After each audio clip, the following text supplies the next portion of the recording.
How to check Uber Eats delivery hours near you. Hi everyone, this is Kate here and welcome back to the channel.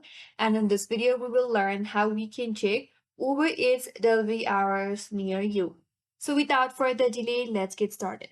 First of all, you have to go to the Uber Eats and log in via website or the application.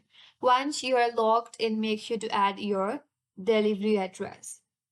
Now, once you add your delivery address, the site will list all of the nearby restaurants. And on next to each one of the restaurant, you will see an option as available at, and with the time, you will see the option or too far to deliver note.